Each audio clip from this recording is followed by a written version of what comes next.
আসসালামু আলাইকুম। প্রথমবারের মতো এই ঐতিহাসিক পোলো গ্রাউন্ডে বক্তব্য রাখছি, আর আমাদের মাঝে আমাদের প্রাণপ্রিয় নেত্রী বেগম খালেদা জিয়া আর নেই। তবে এত বছর পরে আপনাদের সকলের আশা পূরণ হতে যাচ্ছে।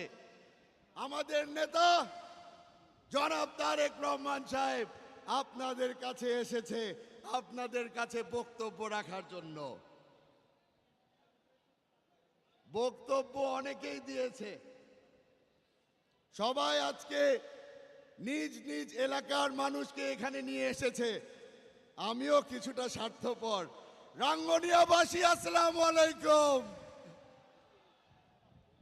17 বছর বাংলাদেশ জাতীয়তাবাদী দলের নেত্রী বেগম খালেদা জিয়া আপনাদের জন্য, আমাদের জন্য, গণতন্ত্রের জন্য লড়াই করেছে। আপনাদের সকলকে আমি একটাই কথা বলবো, 12 তারিখে যখন ভোট দিতে যাবেন, প্রতিটা ভোট ধানের শীষের পক্ষে যেটা যায় ওটি একটা সালাম হবে বেগম খালেদা জিয়ার পক্ষে। আপনাদের থেকে বেশি সময় নিব না। আজকে অনেক বড় বড় নেতারা আপনাদের সামনে আছে। যাওয়ার আগে শহীদ সালাউদ্দিন কাদের চৌধুরীর স্লোগান আপনাদের সামনে দিয়ে যাচ্ছি। নারায়ে তাকবীর, নারায়ে তাকবীর, নারায়ে তাকবীর। বাংলাদেশ জিন্দাবাদ, বাংলাদেশ জাতীয়তাবাদী দল জিন্দাবাদ।